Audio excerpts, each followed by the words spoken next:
ओम शांति।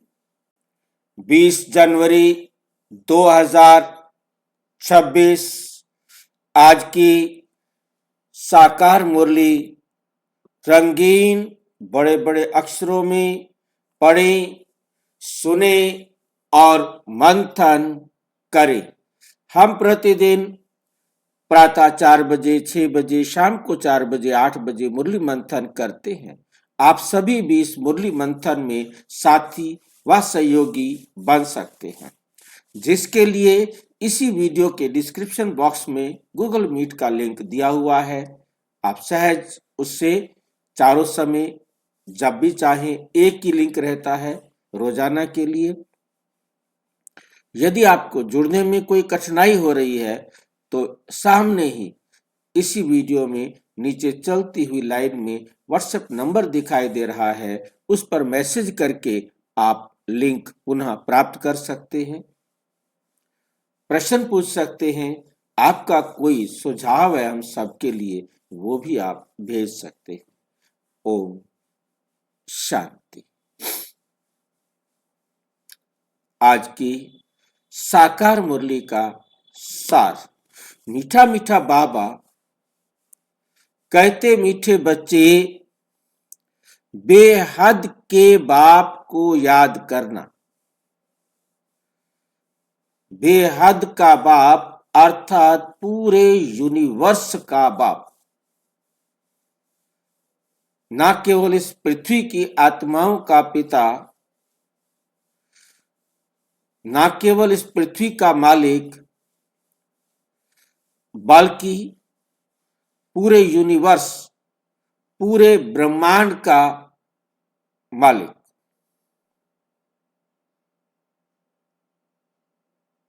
बाबा ने ये तो स्पष्ट किया कि पूरे किसी और ग्रह के ऊपर कोई जीवन नहीं है। पूरे ग्रह के किसी भी ग्रह के ऊपर जीवन नहीं है। आत्माएं इसी ग्रह पर ही, पृथ्वी पर ही हैं।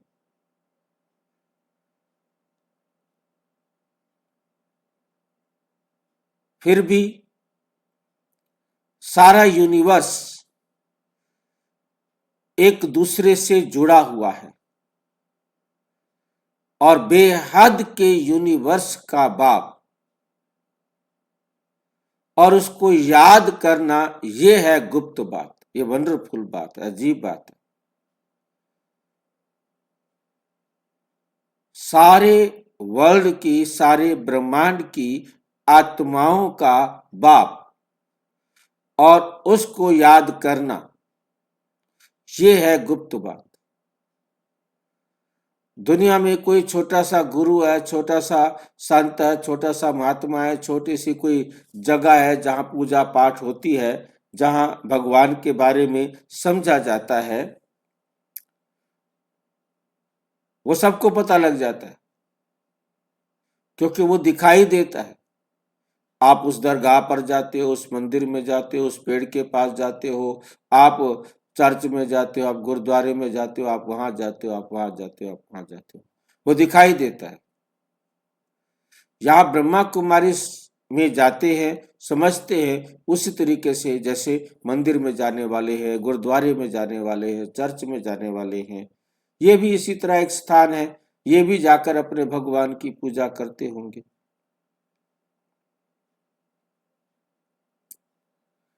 और वहां जाकर के हम सामान्य उन्हीं की तरह दिखाई देते हैं, परंतु कमाल की बात यह है कि किसी भी धार्मिक स्थान पर जाने वाली आत्माएं परमात्मा को याद नहीं करती। परमात्मा को याद नहीं करती। ठीक है, ये बात गलत है भाई, क्यों नहीं करते? परमात्मा को याद करते मनी मन में।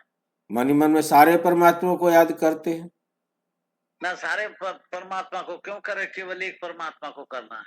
सारे भाई बहनें, सारी आत्माएं, चाहे वो मंदिर में जाती है, चाहे गुरुद्वारे में जाती हैं, चाहे मस्जिद में जाते हैं या कहीं भी जाते हैं, वो करते तो परमात्मा को याद है ना।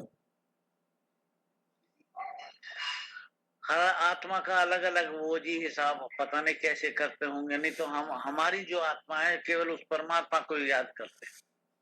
हमारी आत्मा नहीं, मैं आत्मा, हम मैं आत्माएं परमात्मा को याद करती हैं, बाकी कोई परमात्मा को याद नहीं करता। क्यों? क्वेश्चन ये है। बाकी चाहे किसी भी धार्मिक स्थान पर जाने वाली आत्मा है, वो परमात्मा को याद नहीं करती। यहाँ जाने वाले परमात्मा को याद करते हैं। पहला क्वेश्चन है, क्या ये राइट है या रॉन्ग है? हाँ जी। कोई परमात्मा को याद नहीं करते क्योंकि उनको पास परमात्मा का सही पहचान नहीं है। पहचान नहीं है, वो परमात्मा को जानते ही नहीं, याद कैसे करेंगे? और यहाँ पर भी जिन्होंने परमात्मा को यथार्थ जान लिया है, वो परमात्मा को याद करते। यहाँ पर भी सब परमात्मा को याद नहीं करते। परमात्मा को जाना ही नहीं तो परमात्मा को याद कैसे करेंगे? यहाँ भी जिन्होंने परमात्मा को यथार्थ जान लिया है, वो परमात्मा को याद करते।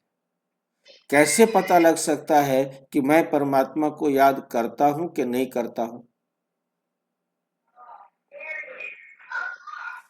जब हम परमात्मा को याद करेंगे, हमारा अंदर से विकार छूटते जाएंगे और गुण और शक्तियां आते जाएंगी, डर निकलते वो तो जाएंगे। वहां भी दिखाई देता है, दूसरे सत्संगों में भी दिखाई देता है।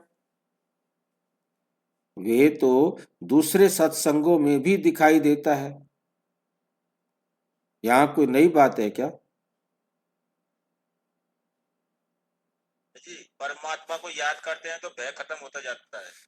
परमात्मा बाजी को याद, हाँ जी, हाँ जी, देहो भान निकालते जाएंगे। हाँ, हम अपना देह भान निकालते जाएंगे।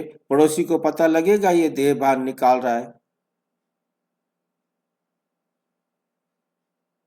परिवार वालों को पता लगेगा कि ये देह भान निकाल रहा है।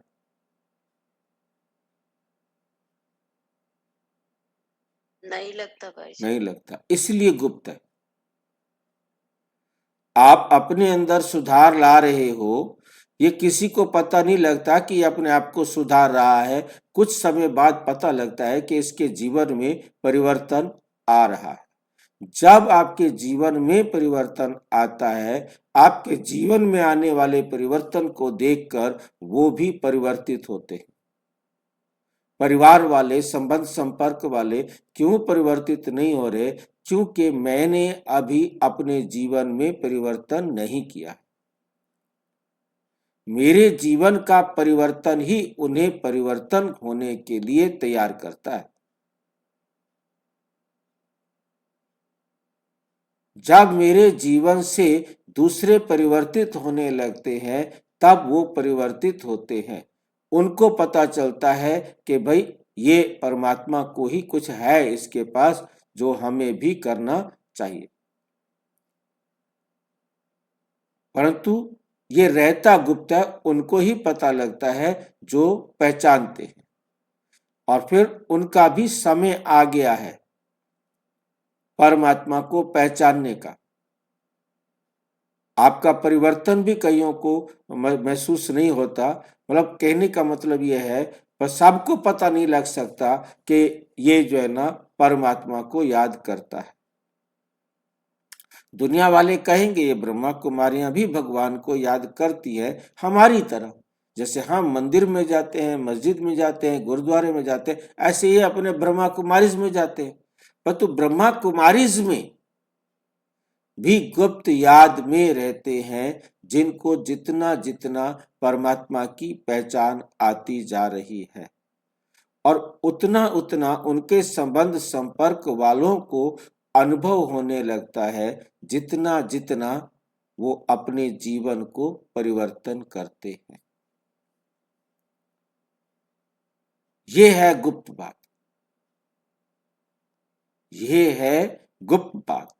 याद से याद मिलती है। दूसरा प्रश्न है इसमें, याद से याद मिलती है। इसको हम इसमें हम दो बातें देखेंगे, एक स्थूल और एक सूक्ष्म। क्योंकि इसमें मुरली में बाबा ने दो बातें बताई हैं। सूक्ष्म तो बात ये है, पहले हम सूक्ष्म को करेंगे। सूक्ष्म बात ये है कि जैसे जैसे मैं आगे बढ़ूंगा, मुझे याद आता है कि आप समझ सकते हैं, जब ये धुंध का टाइम होता है तो बिटिया को हम साइकिल पर बिठाते और उसको कहते देखो तुम्हारे से धुआं डरता जाता है, जहां तुम जाते हो धुआं भाग जाता है। वो जैसे साइकिल आगे चलती जाती थी धुंध हटती जाती थी, देखा आपसे डरता है, इसको मुक्का मारो।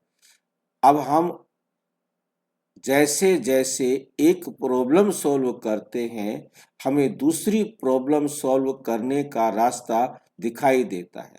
जैसे हम बढ़ते हैं, हमारे सामने अंधेरा छटता जाता है, धुंध हटता जाता है।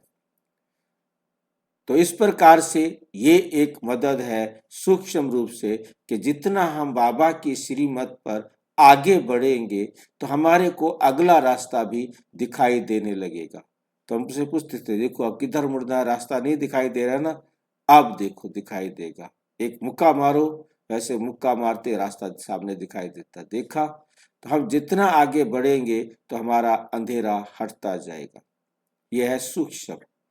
और स्थूल जो बाबा ने मुरली में हमें स्पष्ट किया है कि अब बच्चे मैं इंतजार करता हूं, तुम मुझे याद करते हो, तुम जिंदा हो, पत्र लिखते हो तो पता लगता है। यह है स्थूल रूप से भक्त बच्चों को अपने तरफ खींचने का कि भाई तुम मेरे को पत्र लिख के बताओ तो सही कि तुम मुझे याद भी करते हो, तुम क्या कर रहे हो, कितनी आत्माओं को आपने सेवा की। जब तुम सेवा करते हो तो मुझे पता लगता है कि तुम जिंदा हो, नहीं तो तुम बीमार हो या मर गए हो। तो आप याद करते हो, आप पत्र लिखते हो तो बाबा भी फिर पत्र लिखता है। तो याद से याद मिलती है। दो बातें, स्थूल भी और सूक्ष्म भी। जो याद नहीं करते, प्रश्न है क्या? भाई जी, मुक्का मारा क्या है? ऐसे बच्चों कहते ऐसे ऐसे आगे की तरफ मुक्का मारो, आगे हाथ करो ऐसे, तो वो फिर आगे ऐसे करते थे वो साइकिल पर आगे बैठ करके। तो मुझे वो याद आ गया, तो वो आगे ऐसे करते थे तो हम आगे बढ़ जाते थे तब तक वो रास्ता दिखाई देने लगता था। बच्चों के साथ खेलना तो होता है ना। जी। तो मतलब हम जैसे जैसे आगे बढ़ते जा रहे हैं, हम साइकिल वैसे वैसे भी आगे चलती, तो आगे चलते जाएंगे तो धुंध खत्म, हमारे नजदीक तो धुंध खत्म होती जाएगी ना। तो मतलब समझने की बात है, सिर्फ एक एग्जाम्पल दिया। बच्चे छोटे साइकिल पर जाएंगे तो सीन याद आ गया। तो जो याद नहीं करते उन्हें बाप भी कैसे याद करेंगे? जो बाप को याद नहीं करेंगे तो उन्हें बाप भी कैसे याद करेंगे? जो बाबा की श्रीमत पर चलते चलेंगे तो उनको आगे के लिए बाबा की श्रीमत भी मिलती जाएगी। जो आगे बढ़ेंगे नहीं, उन्हें आगे का रास्ता क्यों दिखाई दे? आप एक गली पार करो तो दूसरी गली किधर जाती है उधर का रास्ता पता लगेगा। आपने एक सड़क पार नहीं की है तो अगली सड़क किधर जा रही है वो कैसे पता चलेगा? हमें किधर मुड़ना है कैसे पता लगेगा? ये छोटी छोटी मंजिलें होती हैं जिन मंजिलों को हमने पार करना होता है। एक मंजिल को हमने पार नहीं किया, अब हम बैठे तो वहीं के वहीं है, खड़े वहीं के वहीं हैं, हमें कैसे पता लगे कि आगे हमें कहाँ जाना है? जब हम उस सड़क को पार करेंगे तभी पता लगेगा कि आगे वाली सड़कें किधर जा रही हैं, किस रोड पर हमें, किस चौराहे पर जाके खड़े हों, किस तिराहे पर खड़े हों, कहाँ से हमें किधर मुड़ना है, वहां जाएंगे तभी तो पता लगेगा।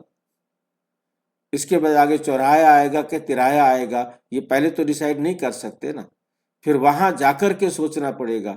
जब तक हम वहां पहुंचेंगे नहीं, मुझे किस तरफ जाना है, हम अपना रास्ता अगला तय नहीं कर सकते।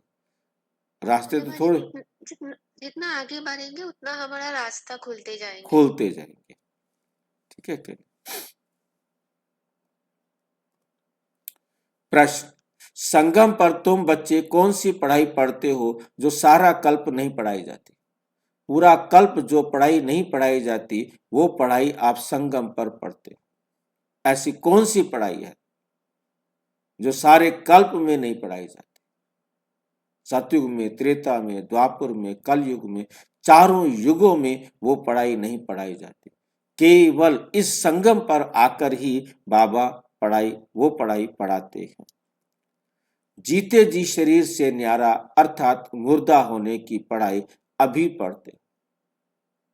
हम गाते थे, आप न मरिए स्वर्ग न जा, जिस मरने से जग डरे मेरे मन आनंद।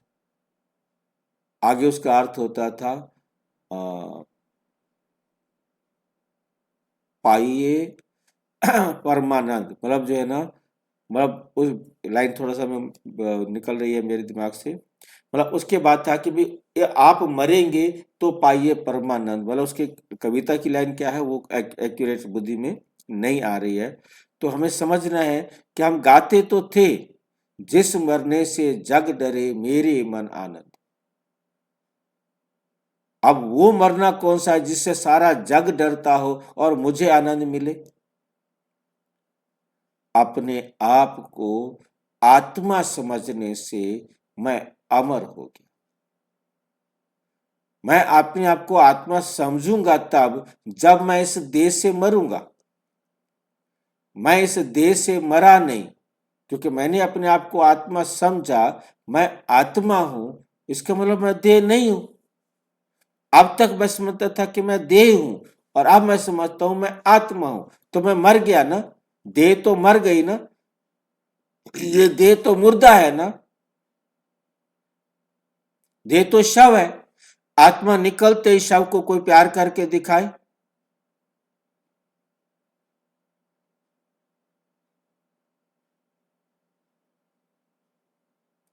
जो देह अभिमान में होगा वो रोएगा भी सही, इसके पीछे धक्के भी मारेगा, इसको पकड़ पकड़ के मत ले जाओ शमशान करेगा। परंतु या थोड़ा दिखावा कर रहा हो, ये मैं नहीं कह सकता, परंतु सच ये है कि जब हमें समझ में आ जाए कि मैं हूं आत्मा, फिर तो चाहे जिंदा है तो चाहे मुर्दा है, सारे डेड बॉडीज हैं, सारे मुर्दे घूम रहे हैं। मेरा तो प्यार उनसे है जो इन मुर्दों के अंदर बैठा हुआ है।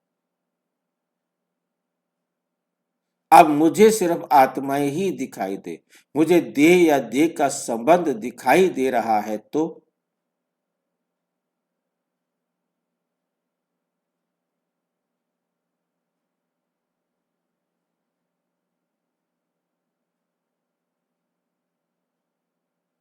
मैं अभी मरा नहीं हूं। मैं अभी मरा नहीं हूं। मुझे ये सारे डेड बॉडीज दिखाई दे,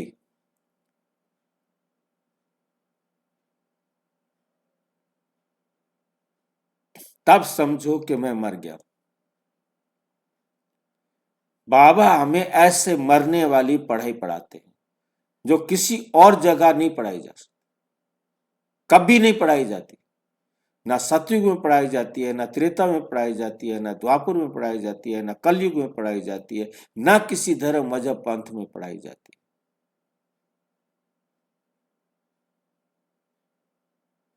है। जीते जी मरना हम कहते थे, भक्ति मार्ग में भी कहते थे जीते जी मरना, पर तो होता क्या है जीते जी मरना ये पता नहीं था। जीते जी मरो,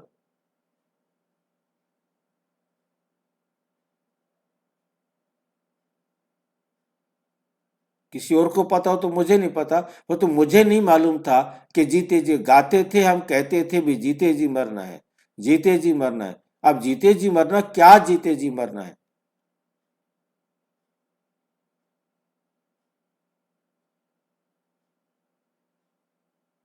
मुर्दा होने की पढ़ाई अभी पढ़ते हो, क्योंकि तुम्हें कर्म अतीत बनना है। क्यों पढ़ते हो ये पढ़ाई? इस पढ़ाई को पढ़ने से तुम कर्म अतीत बनते हो। बिना इस पढ़ाई को पढ़े, बिना अपने मरे आप कर्मातीत नहीं बन सकते। कर्मातीत हम बनेंगे परम धाम में, शांति धाम में, मुक्ति धाम में। जितना जितना झटके से नहीं मरे, हलाल होके मरेंगे, जितना मरते जाएंगे उतना उतना हम कर्मातीत के नजदीक होते जाएंगे। कर्मातीत होंगे तब जब हम मर जाएंगे। जब हमें संसार में सारे डेड बॉडीज दिखाई देंगे, मुर्दे दिखाई देंगे, सारी कब्रें दिखाई देंगी, चलती फिरती कब्रें। बाबा ने एक मुरली में कहा, ये चलता फिरता कब्रिस्तान है, ये दुनिया चलता फिरता कब्रिस्तान है, सब रूहें इन कब्रों में दफन है। ये जो चलती फिरती कब्रें घूम रही हैं, इनमें रूहें दफन है। कोई भी अपने आप को नहीं समझता कि मैं रूह हूं, अपने को कब्र समझते हैं, मिट्टी को समझते हैं कि मैं हूं। ये मिट्टी की कब्रें हैं, इसमें रूह दफन है।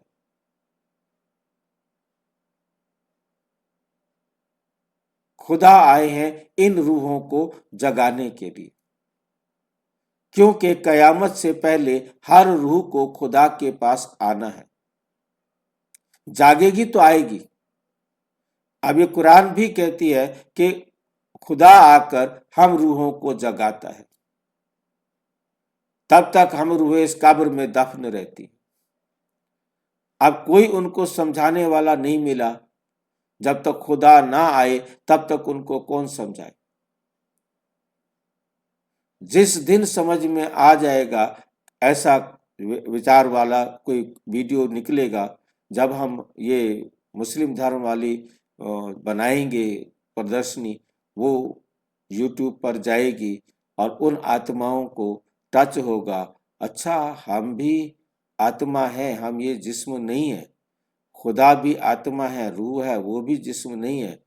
तो ऐसे कोई और आत्मा भी निकलेंगी जो उनको संदेश देने के निमित्त बनेंगी, और जब उनके पास संदेश पहुंचेगा तब तो वो जागेंगे। वो कब से हमने मुस्लिम वाली प्रदर्शनी बनाने का सोचा था, परंतु वो रुकी हुई है। शुरू होगी, टाइम से पहले हम क्या करेंगे। भाई जी, हाँ वो जी, जो शामिला दीदी है ना मधुबन में, हाँ, और वो मुस्लिम के बारे में बहुत कुछ करते हैं। मैं बहुत मिला, कई बार मिला हूँ मैं उनसे, और कई हैं भाई बहन कर रहे हैं अपनी सेवा। मतलब उन आत्मा बहुत बहुत ऐसा नहीं है वो कर नहीं रहे, मुस्लिम्स खुद कर रहे हैं जो हमारे यज्ञ में आए हैं। ठीक, तो यहाँ हमारे गुड़गांव में भी है, मतलब बहुत है जो मतलब मुस्लिम्स ज्ञान में आए हैं और वो कर रहे हैं, और वो जा कर के अपनी भाषा में उनको बताते हैं। पर तो फिर भी मुझे मुझे करना है, उसे उसने करना है, हर आत्मा ने अपना अपना करना है ना। हमने दूसरे को देखकर खुद को नहीं रोकना है, हमने आगे बढ़ना है। हमने क्या पता किसको किसकी बात समझ में आ जाए। हाँ भाई जी, क्योंकि उनका जो 7 डे कोर्स, उनका जो 21 दिन का कोर्स है, मैंने पढ़ा, हाँ, पर वो कुरान के हिसाब में कहते हैं, वो कुछ भी नहीं हमें समझ आया। हाँ, वही बात है। मतलब क्या होता है ना कि मेन हमारे लिए नहीं है, वो उनके लिए है, उनको ही समझ में आएंगी बातें। अब ये बातें जब आएंगी, यूट्यूब पर भी आएंगी, दूसरे प्लेटफॉर्म्स पे आएंगी, और कब उनके पास पहुंचेंगी, कब वो जागेंगे। इसमें मतलब हम ये नहीं कहते कि भी है ना, हम अपनी तरफ से हम जो कर सकते हैं वो तो हम तो करें ना, हमने अपने आप को बूस्ट करना है ना। बाकी जब तक शरीर में है तब तक कर्म तो करना ही है, तब तक कर्म तो करना ही है। मन भी अमन तब हो जाए हो जब शरीर ना हो। मन भी अमन, मन भी अमन, अमन माना शांत, अमन माना पवित्र। हाँ जी, हाँ शांति, अमन। अब अमन, मन अमन हो जाए, ये लाइन कितनी वंडरफुल है ना, मन अमन हो जाए। इसका मतलब आप अच्छी तरह समझ सकते हैं, मन तब तक चल रहा है तब तक शरीर है। जैसे ही शरीर हटा तो मन क्या हो जाता है, संकल्प नहीं करता, मन बुद्धि को कुछ नहीं कहता, मन का काम ही शांत हो जाता है।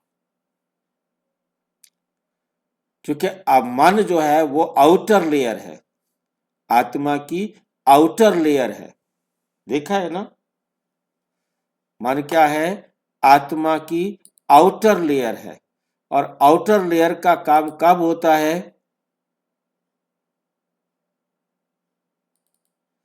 आउटर लेयर का काम कब होता है?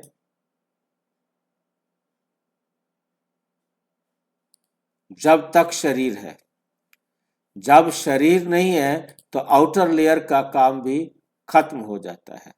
आत्मा को हम यहाँ देख रहे हैं, आत्मा को जो है कैसा है उसका रूप?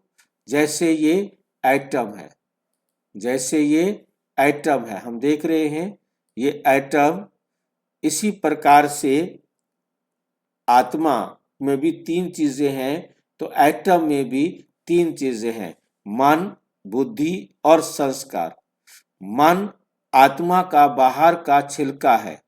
ये आउटर लेयर जो ब्लैक कलर की आप रिंग देख रहे हैं, ये सुरक्षा कवच है। जैसे आप एक चने को ले, किसी दाल को ले, उसके बाहर जो है जो छिलका होता है, उसके अंदर दो दल होते हैं। ऐसे ही अंदर ये नीले रंग का न्यूट्रॉन और प्रोटॉन होते हैं। नीले रंग को हम प्रोटॉन कह रहे हैं, किसी को भी कह सकते हैं। दो चीजें अंदर है, एक मन और बुद्धि, वो अंदर है, मन ने उसको ढका हुआ है। तो ये मन जो ऊपर का कवर है, वो जो है किसके संपर्क में आता है? शरीर के संपर्क में आता है। इस कवर को मैसेज मिलता है, ये उस मैसेज को बुद्धि को देती है और बुद्धि फिर इसको आदेश करता है। तो मन का काम तब शुरू होता है जब शरीर है। जब शरीर नहीं है तो मन क्या करेगा? उसके पास कोई मैसेज नहीं आ रहा, वो अंदर कोई मैसेज नहीं दे रहा, अंदर से कोई मैसेज नहीं आ रहा, वो शरीर से कुछ नहीं करवा रहा। क्योंकि शरीर हो तो कुछ करवाए। तुम्हें बहुत अच्छी तरह से समझना है कि मन कर्मातीत तभी होता है, आत्मा कर्मातीत तब होती है जब वो शरीर से बाहर होती है। तो उसी बात को एक तरीके से कहा बाबा ने कि जब मन मतलब शरीर से अलग होता है तो क्या हो जाता है? अमन हो जाता है, शांत हो जाता है, फिर मन को कोई काम करना नहीं है। स्पष्ट हुआ?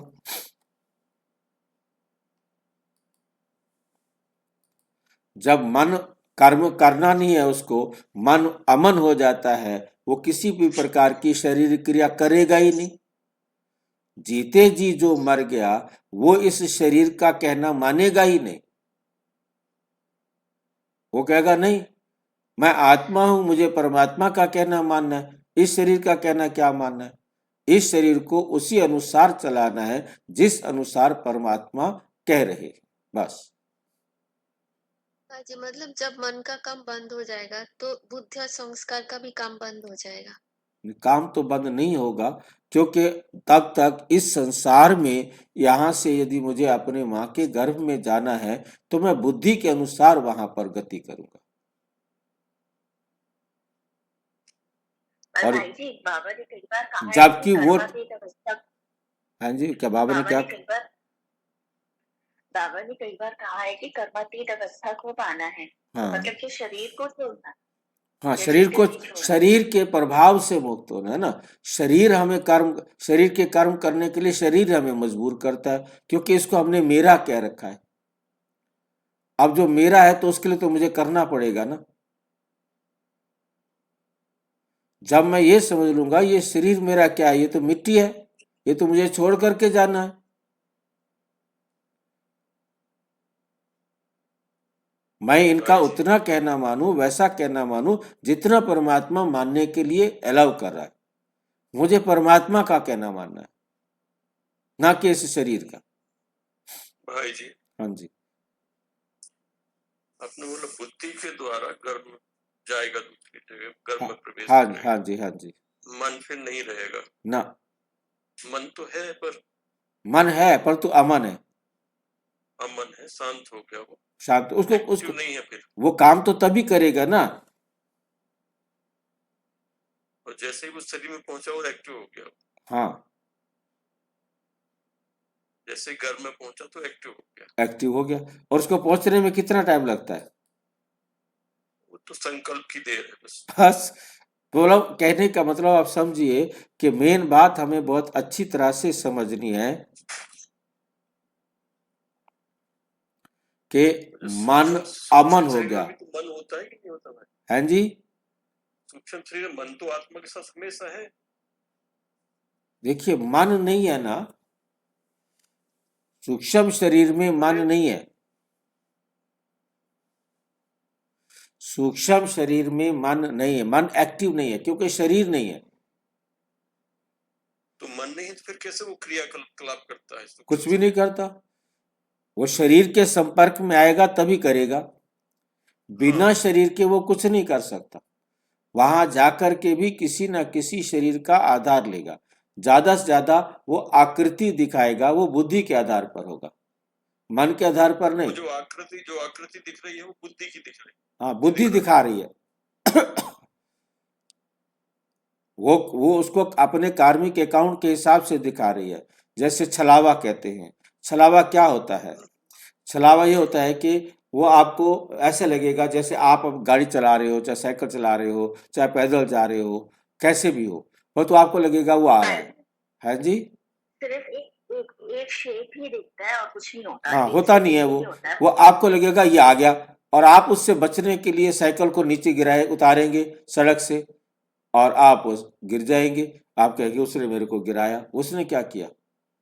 वो आपके सामने ऐसे आया, आपको लगा कि भाई मेरे को तो मारेगा ये, आपने साइकिल को इधर घुमा दिया और उधर कुआं था और आप कुएं में गिर गए। आप यदि गाड़ी पे चला रहे हैं तो आपके सामने आया, आपने उसको बचाने के लिए सोचा और इधर जाके एक्सीडेंट हो गया। ऐसे जो कहानियां हैं छलावा वाली, मतलब एक ऐसी इस प्रकार का वो उनको रोड पर दिखाई दिया, खेत में दिखाई दिया, वहां दिखाई दिया, वहां दिखाई दिया। जो डेथ हो चुकी है वो उनको ऐसे दूर खड़ा हुआ दिखाई देता है या कुछ, वो एक छलावा है, उसको नाम दिया है छलावा। वो चीज जब तक हम समझते हैं ना वो गायब हो जाती है। हाँ, जस्ट एक सेकंड की बात होती है। एक सेकंड की बात। मतलब कहने का है कि वो कुछ वो करती कुछ नहीं, वो लगता है कि उसने हमें डराया, क्योंकि आपने उसको डराया हुआ था, आपने उसको कष्ट पहुंचाया था, इसी कारण उसने भी आकर आपको कष्ट पहुंचाया, और आकर के उसने कहीं अच्छे रास्ते तक भी पहुंचाया। ये नहीं कि वो बुरी होती है आत्माएं, वो आत्मा आकर उसको गाइड करती है, लेके जाती है, इधर चलो उधर चलो, वहां ले जाकर दिखाते हैं, देखो ये रखा जिसको तुम ढूंढ रहे हो। वो घर आकर के उनको पकड़ कर लेकर जाती है वहां तक और उसको फाइल निकाल कर देती है। कहते वो आए थे और वो फाइल निकाल कर दे के गए, वो ये बता के गए, ये दिखा के गए, उन्होंने मुझे वहां पहुंचाया। मतलब ये भी अच्छे भी हैं तो बुरे भी हैं। मतलब ये खेल है, ये खेल है बुद्धि के, क्योंकि मन कुछ नहीं कर सकता। मन तो करेगा ही तब जब वो शरीर में होगा, या वो उसके शरीर में पहुंच करके, उसी के शरीर में उसको दिखाता नहीं, वो उसी के शरीर में पहुंच करके उसको वहां पर ले जाता है और उसके सामने कहती मैं उठी और चाह वहां गई या मैं उठा, मैं देखा हाँ ये रखी है फाइल। अब उसको ये नहीं पता कौन बता के गया, कैसे बता के गया। मतलब वो काम ऐसे भी करता है जिसमें वो अपनी शक्ल नहीं दिखाता, वो गुप्त रूप से वो काम कर देता है, अच्छा या बुरा। उसको पकड़ कर ले जाएगा, कुएं में छलांग लगा देगा। उस आत्मा में प्रवेश करके, उस शरीर में प्रवेश करके उसको ले जाएगा, उस शरीर में प्रवेश करके अपने बेटे को ही मरवा देगा, अपने पति को ही मरवा देगा, या अपने किसी और को मरवा देगा। अच्छा काम भी करवा देता है तो गंदा काम भी करवा, पर तो करवा तब सकता है जब वो उसके शरीर का आधार लेता है।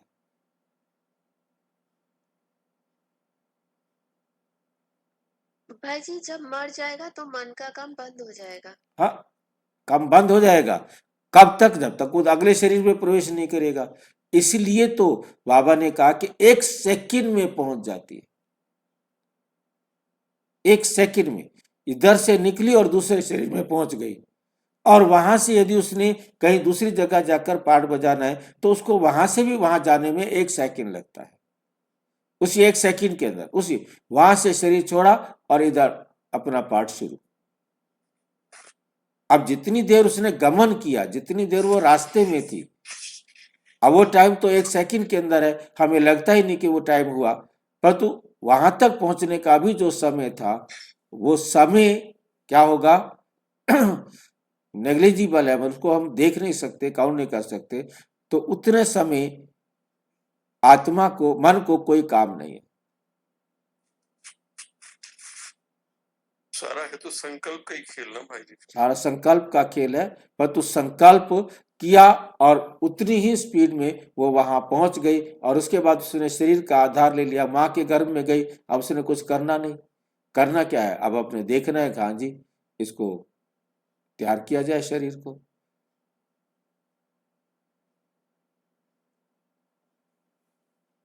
बाकी तैयार तो हो ही रहा है, परंतु जो उसका काम होगा वहां वो करेगी।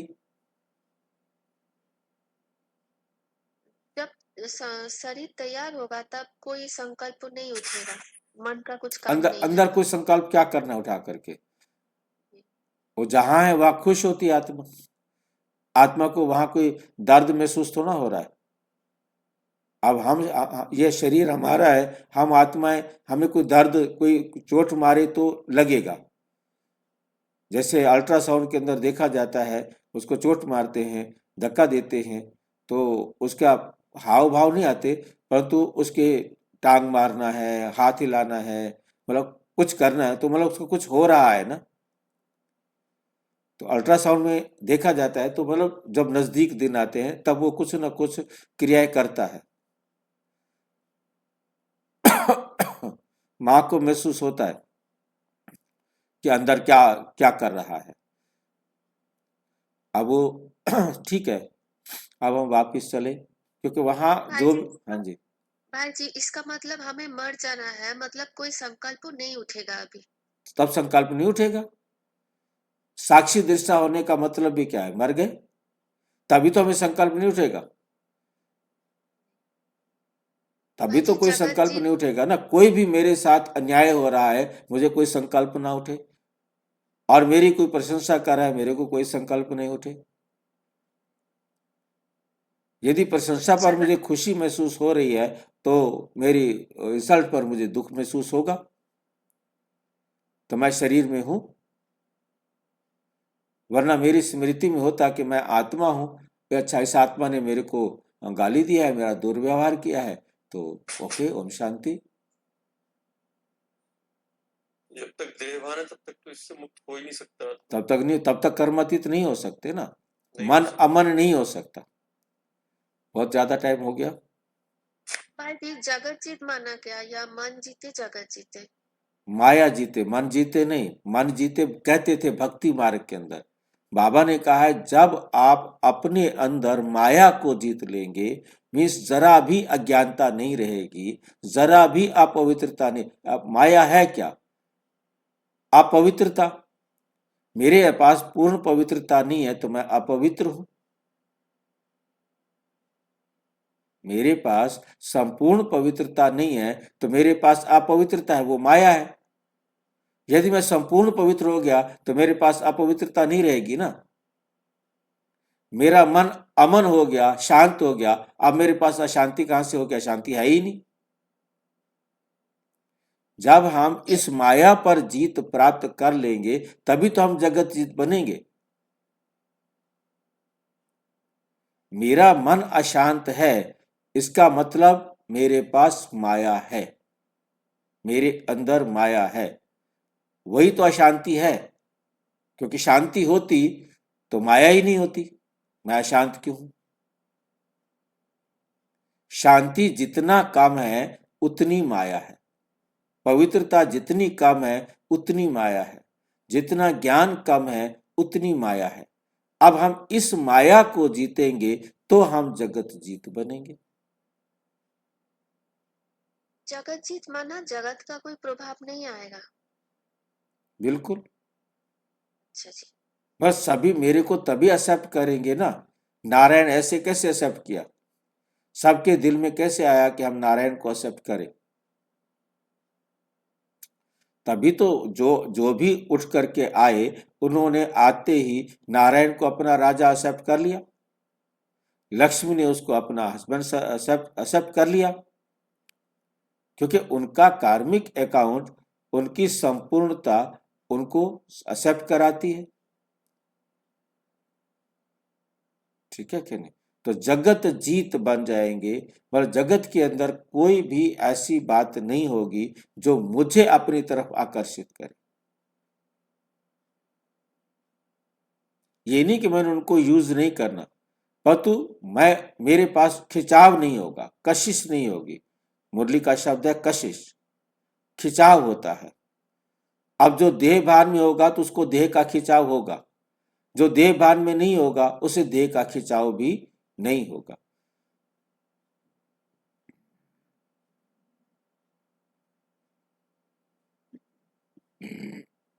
ठीक है, आज का लंबा हो गया को सारा सार। ओम शांति।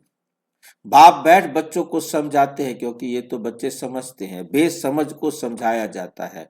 अब बेहद का बाप बच्चे ऊंचते ऊंच भगवान आते हैं तो किसको पढ़ाते होंगे? जरूर जो ऊंचते ऊंच बिल्कुल बेसमझ होंगे। इसलिए कहा ही जाता है विनाश काले विपरीत बुद्धि। विपरीत बुद्धि कैसे हो गए हैं? 84 लाख योनियां लिखा हुआ है ना, तो बाप को भी 84 लाख जन्मों में ले आए हैं। कह देते हैं परमात्मा कुत्ते बिल्ली जीव जंतु सब में है। बच्चों को समझाया जाता है, ये तो सेकंड नंबर पॉइंट देनी चाहिए।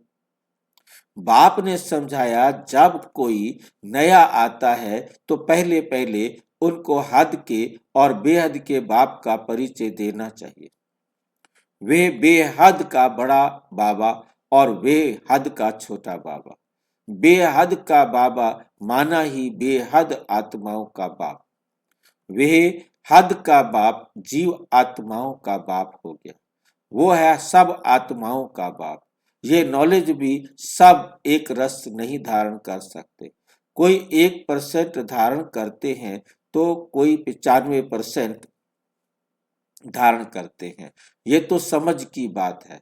सूर्यवंशी घराना होगा ना, राजा रानी तथा प्रजा, ये बुद्धि में आता है ना। प्रजा में सब प्रकार के मनुष्य होते हैं, प्रजा माना प्रजा। बाप समझाते हैं ये पढ़ाई है, अपनी बुद्धि अनुसार हर एक पढ़ते हैं। हर एक को अपना अपना पार्ट मिला हुआ है। जिसने कल्प पहले जितनी पढ़ाई धारण की है उतनी अब भी धारण करते हैं। पढ़ाई कब छिपी नहीं रह सकती, पढ़ाई अनुसार ही पद मिलता है। बाप ने समझाया है आगे चल इम्तिहान तो पास होता ही है, अगर इम्तिहान ट्रांसफर तो हो ना सके। बिगर इम्तिहान कोई पेपर ही ना दे अगली क्लास में चला जाएगा। रिश्वत दे के तो जा सकता है, परंतु इस स्कूल में तो रिश्वत चलती नहीं। बिना इम्तिहान दिए अगली क्लास में नहीं जा सकेंगे। पिछाड़ी में सब मालूम पड़ेगा, बल्कि अभी भी समझ सकते हैं कि किस पद के हम लायक हैं। भल लज्जा के मारे सबके हाथ साथ साथ हाथ उठा देते हैं। एक ने हाथ उठाया सारे हाथ उठा देंगे। पता है कि हम ये नहीं कर सकते हैं, नहीं करते हैं, उसके बाद भी वो सबके साथ हाथ उठा देते। दिल में समझते भी हैं कि हम कैसे बन सकेंगे, तो भी हाथ उठा देते हैं। कौन बनेंगे लक्ष्मी नारायण? सारे हाथ उठा देते हैं, सब बनेंगे। आज बाबा डांट लगा रहे हैं हाथ उठाने पर भी, तो भी हाथ उठा देते हैं, हाँ जी कर देते हैं। समझते हुए भी फिर भी हाथ उठा लेना, ये भी अज्ञान कहेंगे ना। पता है कि हम नहीं बने हैं, फिर भी हाथ उठा दिया, ताकि पड़ोसी ना कहे कि दे अभिमान है ना, अभी मरा नहीं है ना, वरना तो सच बोलता।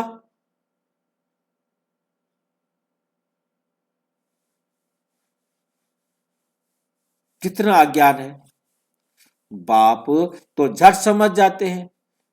इससे तो उन स्टूडेंट्स में अक्ल होता है, वे समझते हैं कि हम स्कॉलरशिप लेने लायक नहीं है। जो स्कूल में पढ़ने वाले बच्चे होते हैं उनको भी पता होता है कि मैं स्कॉलरशिप का फॉर्म भरूं कि नहीं भरूं, मैं इस लायक हूं या नहीं हूं।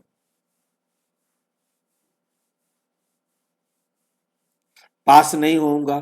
इससे तो वे अज्ञानी अच्छे जो समझते हैं टीचर जो पढ़ाते हैं उसमें हम कितने मार्क्स लेंगे, ऐसे थोड़े ही कहेंगे हम पास विद ऑनर होंगे।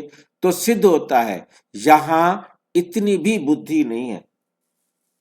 बाबा कहते हैं मेरे बच्चों को इतनी भी बुद्धि नहीं है, देह अभिमान बहुत है, बच्चों को देह अभिमान बहुत है, अभी मरे नहीं है। जब तुम आए ही हो लक्ष्मी नारायण बनने के लिए तो चलन बड़ी अच्छी चाहिए, तब तो आप लक्ष्मी नारायण बनोगे। प्यार से बैठ के समझा रहे हैं, डंडा मार रहे हैं, ये देखना अपना। तो चलन बड़ी अच्छी चाहिए।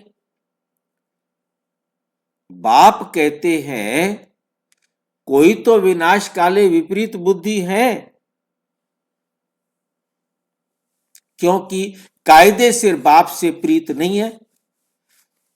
तो क्या हाल होगा, ऊंच पद पा नहीं सकेंगे, ऊंच पद पा नहीं सकेंगे।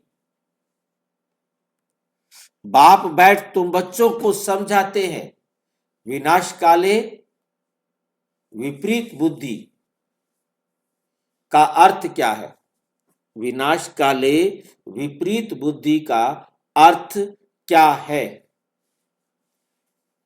बच्चे ही पूरा नहीं समझ सकते तो फिर क्या समझेंगे। जो बच्चे समझते हैं कि हम शिव बाबा के बच्चे हैं वे पूरा अर्थ को नहीं समझते। जो समझते उनके लिए कह रहे हैं, जो यहां आ गए हैं वो अभी मरे नहीं है, वो अभी पूरा अर्थ नहीं समझते। जो कहते हैं हम समझते हैं वही पूरा अर्थ अभी नहीं समझते। बाप को याद करना ये तो गुप्त बात है, ये है गुप्त बात। पढ़ाई तो गुप्त नहीं है ना, पढ़ाई में नंबरवार है। सब एक जैसा थोड़े ही पढ़ेंगे, सब एक जैसा नहीं पढ़ते। बाप तो समझाते हैं ये अभी बेबीज है, ऐसे बेहद के बाप को 3-3 4-4 मास याद भी नहीं करते। मालूम कैसे पढ़े कि याद करते हैं, जबकि उनकी चिट्ठी आए, फिर उस चिट्ठी में सर्विस समाचार भी हो कि ये रूहानी सर्विस करता हूं, सबूत चाहिए ना। ऐसे तो देह अभिमान होता है, देह अभिमानी होते हैं, समाचार ही नहीं देते, सबूत चाहिए। जो ना तो कभी याद करते हैं ना सर्विस का सबूत दिखाते हैं। कोई तो समाचार लिखते हैं बाबा फलाने फलाने आए, उनको ये समझाया, तो बाप भी समझते हैं बच्चा जिंदा है भाई। पत्र नहीं लिखेगा तो बच्चा समझेगा, बाबा समझेगा कि बच्चा मर गया।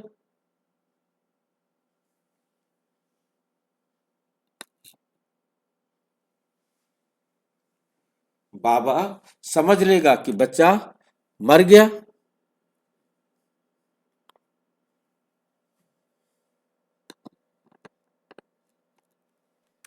हाँ जी, पत्र लिखकर बताना पड़ता था बाबा को। और क्या,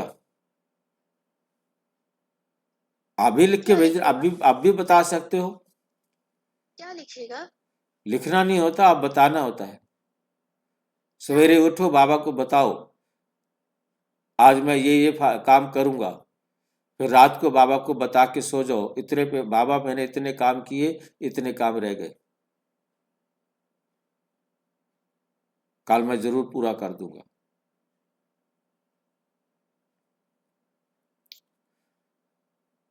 तो बाप भी समझते हैं बच्चा जिंदा है, सर्विस समाचार ठीक देते हैं। कोई तो 3-4 मास पत्र नहीं लिखते, कोई समाचार नहीं तो समझेंगे मर गया या बीमार है। क्योंकि नए नए बच्चे हैं ना, मुरली उस समय चल रही है जब साकार मुरली है, नए नए बच्चे, अब उनको समझाना तो पड़ेगा, बाबा से पूछेंगे तभी तो आएगी ना बात। कोई बात नहीं समझ में आ रही, समझाना नहीं आ रहा, करना नहीं आ रहा, तो बाबा से पूछे ना। यदि वो पूछेंगे नहीं तो कैसे होगा। तो बाबा समझते हैं कि मर गया, बीमार है या मर गया। बीमार मनुष्य लिख नहीं सकते, ये भी कोई लिखते, ये भी कोई लिखते हैं हमारी तबीयत ठीक नहीं थी इसलिए पत्र नहीं लिखा। कोई तो समाचार ही नहीं देते, ना बीमार है ना समाचार देते हैं, देह अभिमान है। इसका मतलब है कि देह अभिमान है, फिर बाप भी याद नहीं करते। बाप याद किसको याद करे? याद से याद मिलती है। आप पत्र लिखेंगे तो बाबा भी पत्र लिखेगा, पत्र का जवाब देगा। आप पत्र नहीं लिखेंगे तो बाबा क्यों पत्र लिखेगा? और तो फिर भी बाबा पत्र लिखते थे। बाबा कहते हैं बहनों को कि आप उनको पत्र लिखो, फोन करो, उनको संपर्क करो। आप आजकल तो फोन हो गए ना, तो बाप आपको नहीं आ रहा है तो उसको फोन करके पूछो क्या बात है, क्यों नहीं आ रहा है, ताकि उसकी पीठ करनी चाहिए। बाप आकर समझाते हैं, मुझे सर्वव्यापी कहे 84 लाख से भी जास्ती योनियों में ले जाते हैं। मुझे सर्वव्यापी कहकर अपने तो फिर भी तुमने 84 लाख गिनती है, 84 लाख योनियों में जाओगे, और मेरे को तो कण कण में जरे जरे में कर दिया, 84 लाख से भी ज्यादा में कर दिया। मनुष्य को कहा जाता है पत्थर बुद्धि। भगवान के लिए तो फिर कह देते पत्थर भीतर के अंदर है, विराजमान है। खुद पत्थर बुद्धि है तो उन्होंने भगवान को भी गुम कर दिया। तो यह बेहद की गालियां हुई ना। कितनी गालियां दे दी मेरे को? बेहद की गालियां दे दी, कोई हद नहीं, सारी गालियां मेरे को दे दी। इसलिए बाप कहते हैं मेरी कितनी गलानी करते हैं। अभी तुम तो नंबरवार समझ गए हो, भक्ति मार्ग में गाते भी हैं, आप आएंगे तो हम वारी जाएंगे, आपको वारिस बनाएंगे। ये वारिस बनाते हैं जो कहते हैं पत्थर ठिक्कर में हो। कितनी ग्लानि करते हैं। तब बाप कहते हैं यदा यदा ही धर्म से ग्लानिर्भवति भारत। अभ्युत्थान, भारत का उद्धार करने के लिए मैं अपने शरीर को सरंजाम रचना करता हूं। मतलब मैं यहां आता हूं, आकर के सबको सत्य ज्ञान देता हूं। अभी तुम बच्चे बाप को जानते हो तो बाप की कितनी महिमा करते हो। कोई महिमा तो क्या, कभी याद कर 2 अक्षर लिखते भी नहीं, महिमा तो क्या करोगे? तो 2 अक्षर ही नहीं लिखते हो, देह अभिमानी बन पड़ते हो। तुम बच्चे समझते हो हमको बाप मिला है, हमारा बाप हमको पढ़ाते हैं। भगवान वाच है ना, मैं तुमको राजयोग सिखाता हूँ। विश्व की राजाई कैसे प्राप्त हो उसके लिए राजयोग सिखाता हूँ। हम विश्व की बादशाही लेने लिए बेहद के बाप से पढ़ते हैं। यह नशा हो तो अपार खुशी आ जाए। बल गीता भी पढ़ते हैं, परंतु ऐसे ऑर्डिनरी किताब पढ़ते हैं। लेकिन गीता पढ़ने व सुनाने वालों में इतनी खुशी नहीं रहती। गीता पढ़कर पूरी की और गया धंधे में। जब मैं भी पढ़ता था, बस उठे सवेरे सवेरे सारा पूजा करना है, पाठ करना है, गीता पढ़नी है, अभी बस स्कूल भागना है, घंटी सीधा घड़ी पर भागना है, स्कूल जाना है, मतलब फटाफट फटाफट फटाफट पूरा करना है काम और स्कूल भागना है। तो दुनिया में जो धंधा करते हैं उनको भी यही रहता है कि वे फटाफट पढ़ें और फिर दुकान खोलनी है, टाइम हो गया है, गया धंधे में।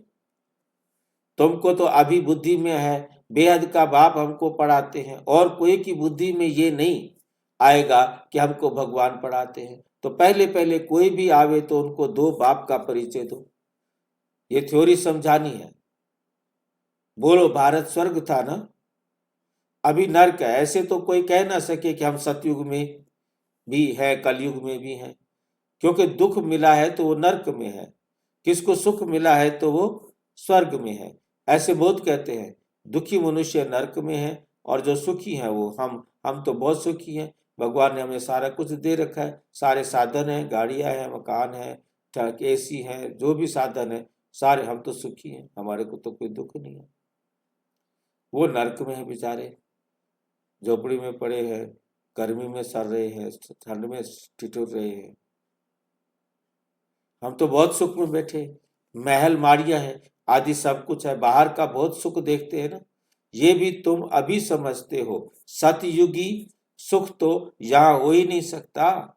ऐसे भी नहीं कि गोल्डन एज को आयरन एज कहो, आयरन एज को गोल्डन एज कहो, ऐसे तो नहीं हो सकता ना। गोल्डन एज आयरन एज एक बात है क्या? ऐसे समझने वालों को भी अज्ञानी कहेंगे, जो कहते हैं हमारे पास तो सारे सुख हैं, हम तो स्वर्ग में हैं।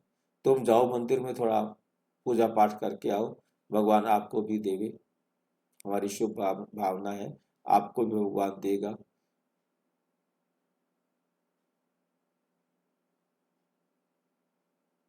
ऐसे समझने वाले भी अज्ञानी है जो समझते हैं कि हमें संसार में सुख है। तो पहले बाप की थ्योरी बतानी है। बाप ही अपनी पहचान देते हैं और तो कोई जानते नहीं है। कह देते हैं परमात्मा सर्वव्यापी है। अभी तुम चित्रों में दिखाते हो आत्मा और परमात्मा का रूप तो एक ही है। वे भी आत्मा है परंतु उनको परम आत्मा कहा जाता है। बाप बैठ समझाते हैं मैं कैसे आता हूँ, सभी आत्माएं वहां परम धाम में रहती हैं। ये बातें बाहर वाला तो कोई समझ भी नहीं सकता। भाषा भी बहुत सहज है। गीता में श्री कृष्ण का नाम डाल दिया है। अब श्री कृष्ण तो गीता सुनाते नहीं। वे तो सबको कह ना सके कि माम एकम याद करो, कि मुझे एक को याद करो। वो सबको कैसे कह सकता है?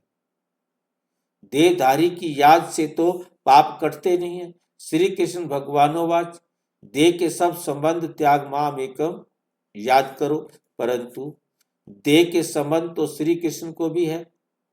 और फिर वे तो छोटा सा बच्चा है ना। ये भी कितनी बड़ी भूल है, कितना फर्क पड़ जाता है। एक भूल के कारण परमात्मा तो सर्वव्यापी हो नहीं सकता। जिसके लिए कहते हैं सर्व का सदगति दाता, तो क्या वे भी दुर्गति को पाते हैं? परमात्मा कब दुर्गति को पाता है क्या? ये सब विचार सागर मंथन करने की बातें हैं, टाइम वेस्ट करने की बातें नहीं। मनुष्य तो कह देते हैं हमको फुर्सत नहीं है। तुम समझाते हो कि आकर कोर्स लो तो कहते फुर्सत नहीं है। 2 दिन आएंगे फिर 4 दिन नहीं आएंगे। पढ़ेंगे नहीं तो ये लक्ष्मी नारायण कैसे बन सकेंगे? माया का कितना फोर्स है। बाप समझाते हैं जो सेकंड जो मिनट पास होता है वो हूबहू रिपीट होता है, अनगिनत बार रिपीट होते रहते हैं। अभी तो बाप द्वारा सुन रहे हो। बाप तो जन्म मरण में आते नहीं, भेंट की जाती है। पूरा जन्म मरण में कौन आता है और ना आने वाला कौन? सिर्फ एक ही बाप है जो जन्म मरण में नहीं आता है, बाकी तो सब आते हैं। इसलिए चित्र भी दिखाया है। ब्रह्मा और विष्णु दोनों जन्म मरण में आते हैं। ब्रह्मा सो विष्णु, विष्णु सो ब्रह्मा। ब्रह्मा पाठ में आते जाते हैं, मतलब ब्रह्मा से विष्णु बन गया, विष्णु से ब्रह्मा बन गया। आत्मा दोनों पाठ में आती जाती रहती है, एंड हो नहीं सकता। ये चित्र फिर भी आकर सब देखेंगे और समझेंगे। बहुत सहज समझ की बात है, बुद्धि में आना चाहिए। हम सो ब्राह्मण हैं, फिर हम सो क्षत्रिय वैश्य शूद्र, फिर बाप आएंगे तो हम सो ब्राह्मण बन जाएंगे। ये याद करो तो भी स्वदर्शन चक्रधारी ठहरे। बहुत है जिनको याद ठहरती नहीं। तुम ब्राह्मण ही स्वदर्शन चक्रधारी बनते हो, देवताएं नहीं बनते हैं। ये नॉलेज की चक्र कैसे फिरता है, इस नॉलेज को पाने से वे ये देवता बने हैं। वास्तव में कोई भी मनुष्य स्वदर्शन चक्रधारी कहलाने के लायक नहीं है। मनुष्यों की सृष्टि मृत्यु लोक ही अलग है। जैसे भारतवासियों की रस्म रिवाज अलग है, सबका अलग अलग होता है। देवताओं की रस्म रिवाज अलग है, मृत्यु लोक के मनुष्यों को रस्म रिवाज अलग, रात दिन का फर्क है। इसलिए सब कहते हैं हम पतित हैं। हे भगवान, हम सब पतित दुनिया के रहने वालों को पावन बनाओ। तुम्हारी बुद्धि में है पावन दुनिया आज से 5000 वर्ष पहले थी, जिसको सतयुग कहा जाता है। त्रेता को नहीं कहेंगे। बाप ने समझाया है वे है फर्स्ट क्लास, ये है सेकंड क्लास। तो एक एक बात अच्छी रीति धारण करनी चाहिए। जो कहे, जो कोई भी आए तो सुनकर वंडर खावे। कोई तो वंडर खाते हैं परंतु फिर उनको फुर्सत नहीं रहती। जो पुरुषार्थ करे फिर सुनते हैं। पवित्र जरूर रहना है। ये काम विकार ही है जो मनुष्य को पतित बनाता है। इनको जीतने से ही तुम जगत जीत बनेंगे। बाप ने कहा भी है, काम विकार जीत जगत जीत। काम विकार को जीतेंगे तो जगत जीत बनेंगे। मन बनो, काम विकार को जीतो और जगत जीत बनो, मतलब इच्छाओं को जीतो। ये ध्यान रखना है। इच्छा कब तक है? जब तक शरीर है। जब शरीर के ऊपर हम इच्छा नहीं, शरीर से हम आजाद हो गए, हमने शरीर को छोड़ दिया, हम मर गए, तब हम जगत जीत बनते हैं। मनुष्य फिर कह देते हैं मन जीते जगत जीत। मन को जीतने से जगत जीत नहीं बनेंगे, माया को जीतने से जगत जीत बनेंगे। मन को वश में करो। जब मन अमन तो तब ही, जब शरीर ना हो, तब मन अमन होगा जब हम शरीर में नहीं है, जब हमारे पास शरीर ही नहीं है। बाकी मन अमन तो कभी होता ही नहीं, क्योंकि शरीर यहाँ इस संसार में आ गए तो शरीर में तो रहेगा, या तो इस शरीर में रहेगा या दूसरे शरीर में रहेगा, तो मन अमन नहीं होता। देह मिलती ही है कर्म करने के लिए, तो फिर कर्मातीत अवस्था में कैसे रहेंगे? देह मिली कर्म करने के लिए है, सांस लेना भी कर्म है, तो फिर वो कैसे कर्मातीत होगा? कर्मातीत अवस्था कहा जाता है मुर्दे को, जीते जी मुर्दा। क्योंकि हमने अपने आप को शरीर समझा हुआ था, हम मर गए, तो जीते जी मुर्दा, शरीर से न्यारा। जीते जी मुर्दा माना शरीर से न्यारा। ये चलती फिरती लाशें घूम रही हैं। अजीब बात है ना? तुमको भी शरीर से न्यारा बनने की पढ़ाई पढ़ाते हैं। शरीर से आत्मा अलग है, आत्मा परम धाम की रहने वाली है। आत्मा शरीर में आती है तो उनको मनुष्य कहा जाता है, जीव आत्मा। मनुष्य माना जीव आत्मा कहा जाता है। शरीर मिलता ही है कर्म करने के लिए। एक शरीर छूट जाएगा, फिर दूसरा शरीर आत्मा को लेना है कर्म करने के लिए। शांत तो तब रहेंगे जब कर्म नहीं, जब कर्म नहीं होगा तब तो हम शांत होंगे ना, जब कर्म नहीं करना होगा। मूल वतन में कर्म होता नहीं, सृष्टि का चक्र यहाँ फिरता है। संसार का चक्र जो है वो यहीं पर ही फिरता है। बाप को और सृष्टि चक्र को जानना है, इसको ही नॉलेज कहा जाता है। ये आंखें जब तक पतित क्रिमिनल हैं तो इन आंखों से पवित्र चीज देखने में आ नहीं सकती। इसलिए ज्ञान का तीसरा नेत्र चाहिए। जब तुम कर्मातीत अवस्था को पाएंगे अर्थात देवता बनेंगे, फिर तो इन आंखों से देवताओं को देखते रहेंगे। बाकी इस शरीर में इन आंखों से श्री कृष्ण को देख नहीं सकते। बाकी साक्षात्कार किया तो उससे कुछ मिलता नहीं, मिलता थोड़ा ही है। अल्प काल के लिए खुशी रहती है, कामना पूरी हो जाती है। ड्रामा में साक्षात्कार की भी नूंद है, इससे प्राप्ति कुछ नहीं होती। अच्छा मीठे मीठे सिक्की लधे बच्चों प्रति माता पिता बाप दादा का याद प्यार और गुड मॉर्निंग। रूहानी बाप की रूहानी बच्चों को नमस्ते। हम रूहानी बच्चों की रूहानी बाप दादा को नमस्ते नमस्ते नमस्ते। धारणा के लिए मुख्य सार नंबर 1, शरीर से न्यारी आत्मा हूं, जीते जी शरीर में रहते जैसे मुर्दा। इस स्थिति के अभ्यास से कर्मातीत अवस्था बनानी है, कर्मातीत अवस्था बनानी है। सर्विस का सबूत देना है, देह भान को छोड़ अपना सच्चा सच्चा समाचार देना है। पास विद ऑनर होने का पुरुषार्थ करना है, पास विद ऑनर होने का पुरुषार्थ करना है। वरदान, अपने शांत स्वरूप स्टेज द्वारा शांति की किरणें फैलाने वाले मास्टर शांति सागर भव। अपने शांत स्वरूप स्टेज द्वारा शांति की किरणें फैलाने वाले मास्टर शांति सागर भव। वर्तमान समय विश्व की मेजॉरिटी आत्माओं को सबसे ज्यादा आवश्यकता है सच्ची शांति की। किस चीज की आवश्यकता है? सच्ची शांति की। अशांति के अनेक कारण दिन प्रतिदिन बढ़ रहे हैं, चारों तरफ अशांति के कारण बढ़ रहे हैं, क्योंकि देह के साथ अटैचमेंट बहुत ज्यादा है और बढ़ते जाएंगे। अगर स्वयं अशांत नहीं भी होंगे तो औरों के अशांति का वायुमंडल वातावरण शांत अवस्था में बैठने नहीं देगा, क्योंकि दूसरों चारों तरफ हाहाकार होगा, तो चारों तरफ रोना पीटना लगा पड़ा होगा, तो वो भी आपको शांत अवस्था में बैठने नहीं देगा, उससे भी मरना है। अशांति के तनाव का अनुभव बढ़ेगा। ऐसे समय पर आप मास्टर शांति के सागर बच्चे अशांति के संकल्पों को मर्ज कर विशेष शांति के वाइब्रेशन फैलाएंगे।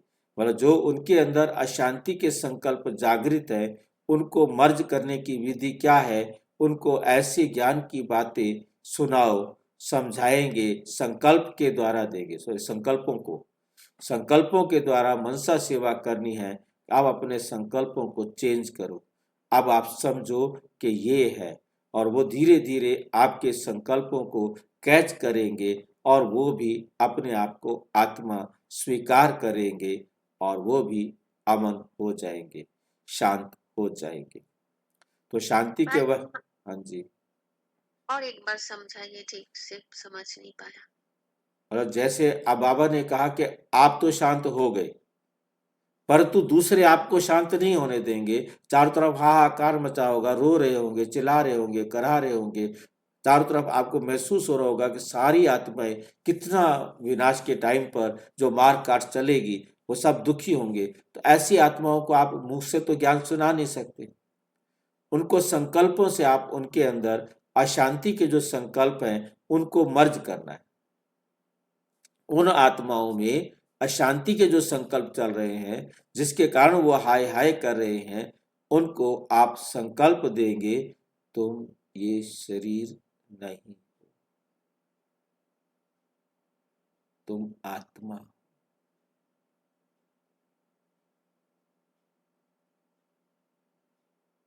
जो हो रहा है अच्छा हो रहा है।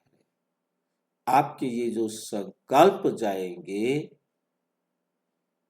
उन आत्माओं को लगेगा कि कुछ आ रहा है और वो समझ जाएंगे और शांत,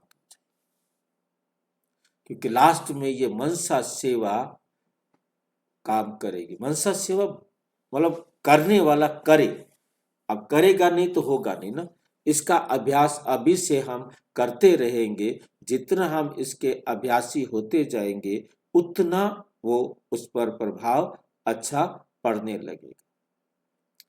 मनसा सेवा सिंपल है। जो कुछ भी हमने बोलकर कहना था, वो हमने अब संकल्प से ही कहना है, बस। सारे विश्व की आत्माओं को सही रास्ता रोज दिखाने का अभ्यास करना है। इसके लिए आप चलते फिरते कर सकते हो, कहीं भी कुछ देखते हो, उसको बाबा की डायरेक्शन का संकल्प दे दो कि बाबा यहाँ होते तो उसको क्या संकल्प देते, दे दो, खत्म, बात हो गया काम। उसी टाइम दे दो, तुरंत। चलते फिरते आप दाता। बच्चों को कोई कुछ कहना है, बजाय उसके कि मुख से बोले, आप उसको संकल्प से कहो। धीरे धीरे असर होगा शुरू में, परंतु धीरे धीरे आपके संकल्प पावरफुल होते जाएंगे, जल्दी असर होने लगेगा। कहीं आप सोचो कि मैंने तो 1 घंटा बैठकर उसको संकल्प दिया, बैठकर समझाया, कोई बात, कोई बात। आपने अपना काम किया ना, रिजल्ट निकलेगा। हम मुंह से भी समझाते हैं, क्या एक बार समझाने से, मुंह से समझाने से कोई मान जाता है? उसे बार बार समझाते हैं फिर भी नहीं मानता है। परंतु मुंह वाला असर कम करता है, मनसा वाला असर ज्यादा करता है। मुंह वाले में उसे देह अभिमान होता है कि मैं इसकी बात क्यों मानूं। वहां तो सीधा आत्मा आत्मा से बात कर रही है ना, आत्मा तो संकल्प आत्मा को दे रही है ना, तो देह का तो उसमें यूज ही नहीं हो रहा है ना, तो वो आत्मा पर अच्छा प्रभाव पड़ता है।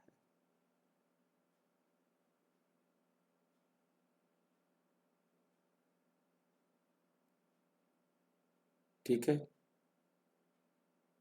जी भाई जी। स्लोगन: बाप के सर्व गुणों का अनुभव करने के लिए सदा ज्ञान सूर्य के सन्मुख रहो।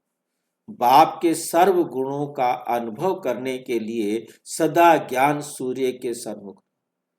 ज्ञान सूर्य के सम्मुख रहना मतलब हर टाइम बाबा की बात के अनुसार ही काम करना। कोई भी काम बाबा की श्रीमत के विपरीत नहीं करना। जो भी काम करना हो तो पहले बाबा को देखना है। बाबा को देख रहे हैं, काम कर रहे हैं, बाबा की श्रीमत पर चल रहे हैं, काम कर रहे हैं, तो हम बाबा के सामने हैं। अव्यक्त इशारे: इस अव्यक्त मास में बंधन मुक्त रहे, जीवन मुक्त स्थिति का अनुभव करो। बंधन मुक्त रहेंगे तभी जीवन मुक्त। कोई भी बंधन आपको नहीं हो। जब तक आपको कोई भी जीवन में बंधन दिखाई दे रहा है तब तक हम जीवन मुक्त नहीं हो सकते। अनुभव करो। अभी समय की बचत, संकल्पों की बचत, शक्ति के बचत की योजना बनाकर बिंदी रूप की स्थिति को बढ़ाओ। जितना बिंदी रूप की स्थिति होगी उतना कोई भी इविल स्पिरिट व इविल संस्कार का फोर्स आप लोगों पर वार नहीं करेगा। आप भी उनसे मुक्त रहेंगे और आपका शक्ति स्वरूप उन्हों को भी मुक्त करेगा। उन्हों को भी मुक्त करेगा। अच्छा, ओम शांति।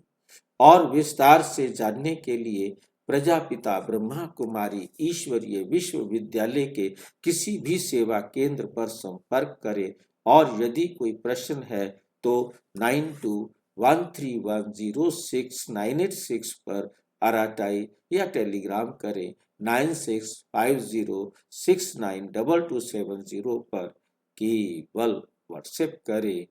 हो नहीं। ओम शांति।